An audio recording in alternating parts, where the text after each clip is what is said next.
Azakumullah, kepada bapak, ibu-ibu, ikhwan dan akhwat yang dimuliakan oleh Allah Subhanahu wa taala. Alhamdulillah, kita bersyukur kepada Allah Subhanahu wa taala atas segala nikmat yang Allah karuniakan kepada kita.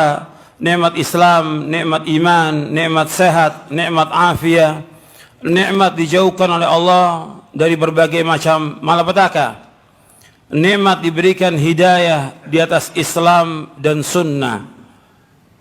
Ini nikmat yang paling besar yang wajib kita syukuri, diberikan hidayah oleh Allah di atas Islam dan sunnah, lebih dari semua nikmat yang ada di muka bumi ini.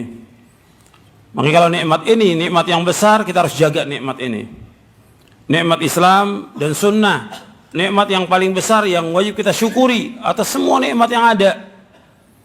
Sebab semua yang kita peroleh dari semua nikmat, semua datangnya dari Allah. Wa ma bikum min ni'matin faminallah. Apa saja nikmat yang kamu peroleh datang dari Allah Taala. Tapi nikmat yang paling besar, nikmat hidayah. Ketika orang tidak mendapatkan hidayah, dia berada di dalam zulumat, kegelapan kebodohan, kegelapan syirik, kegelapan segala macam sudah.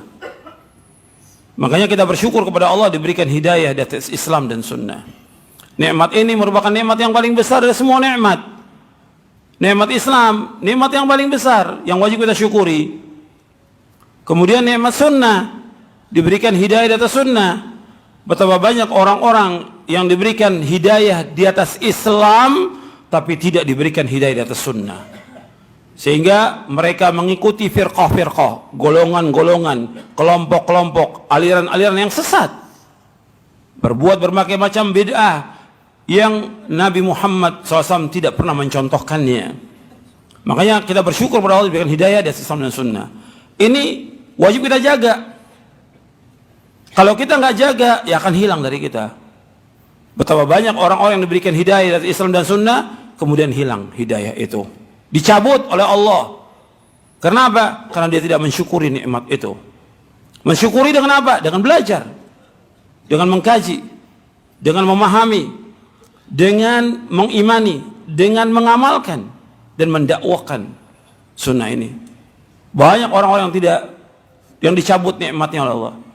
Tadinya diberikan hidayah, kemudian dicabut. Maka nikmat Islam dan sunnah, nikmat yang paling besar yang wajib kita syukuri. Makanya setelah itu, nikmat yang paling besar lagi apa? Diberikan oleh Allah hidayah taufik untuk terus mengaji, untuk terus menuntut ilmu. Ini hidayah taufik. Yang hadir di Masjid An-Nur ini di pasar, antara yang di dalam, yang di luar, yang banyak yang mana? Yang di luar, yang nggak ngaji. Yang ngaji cuma sedikit. Paling ada cuma 1000 orang. Yang ribuan, yang jutaan nggak ngaji manusia. Kita ngaji tiap bulan umpamanya, tetap aja yang ngaji cuma sedikit, yang tidak ngaji sangat banyak. Makanya kita bersyukur kepada Allah diberikan hidayah taufik. Kalau Allah nggak berikan hidayah kepada kita nggak bisa duduk di majelis ini. Seperti antum yang datang dari luar kota, Allah berikan hidayah kepada antum untuk datang ke tempat ini. Ini perjalanan yang barokah dan rahmat dari Allah. Perjalanan menuju sorga. Itu ingat itu. Nuntut ilmu merupakan jalan menuju surga. Yang mengatakan demikian siapa? Rasulullah SAW. Nabi bersabda SAW, "Wa man salaka tariqan yaltamisu fihi ilman, sahhalallahu lahu bihi tariqan al jannah." Barang siapa yang berjalan untuk menuntut ilmu, maka Allah akan mudahkan jalannya ke surga. Jalan ke surga yang kita tuju. Makanya apapun kita tinggalkan. Nuntut ilmu ini, saya mau tanya kepada antum, ibadah atau bukan? Ibadah.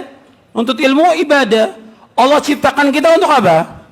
Ibadah. Wa ma khalaqtul jinna wal insa illa liya'budun ma uridu minhum min rizqin wa ma uridu ay yut'imun innallaha war razzaqu dzul quwwatil matin. Allah berfirman dalam surah Adz-Dzariyat surah 51 ayat 56 sampai 58. Tidak aku ciptakan jin dan manusia melainkan untuk beribadah kepadaku. Beribadah kepada Allah artinya mentauhidkan Allah. Tidak aku minta rezeki dari mereka, dan aku tidak minta makan dari mereka. Allah yang memberikan rezeki kepada mereka, dan Allah itu maha kuat dan maha kokoh. Allah menyebutkan dalam ayat ini, tidak aku ciptakan jin dan manusia melainkan untuk beribadah kepadaku. beribadah kalau mentauhidkan Allah Ta'ala. Sekarang kita hidup ini untuk ibadah kepada Allah. Bukan berarti kalau kita ibadah kita tidak mencari nafkah. Wajib mencari nafkah. Itu harus selalu ingat tuh. Dan ini sering saya sampaikan. Mungkin sudah ratusan kali, mungkin ribuan kali. Kita wajib menuntut ilmu. Kita wajib ibadah. Kita juga wajib mencari nafkah. Wajib. Kita ini nggak boleh bergantung pada orang lain. Dan nggak boleh minta-minta pada orang lain. Hukumnya haram dalam Islam. Yang saya mau tekankan di sini, mencari nafkah wajib. Kita dagang, usaha, atau diantara antum ada yang jadi dosen, atau dia dokter, atau yang lain. Ini semua wajib. Nuntut ilmu wajib. Perhatikan, nuntut ilmu ini wajib. Maka semua yang tadi itu yang wajib harus mendukung ini. Mendukung apa? Menuntut ilmu yang merupakan jalan menuju surga. Jangan kita korbankan nuntut ilmu untuk dagang. Jangan kita korbankan untuk ilmu untuk kerja.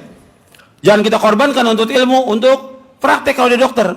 Jangan kita korbankan nuntut ilmu ini untuk ngajar sebagai dosen.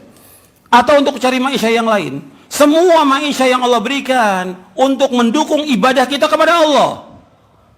Makanya kita nggak bisa meninggalkan sholat wajib. Yang pertama dihisab dari kiamat. Semua pekerjaan kalau udah tiba waktu sholat tinggalkan semua pekerjaan.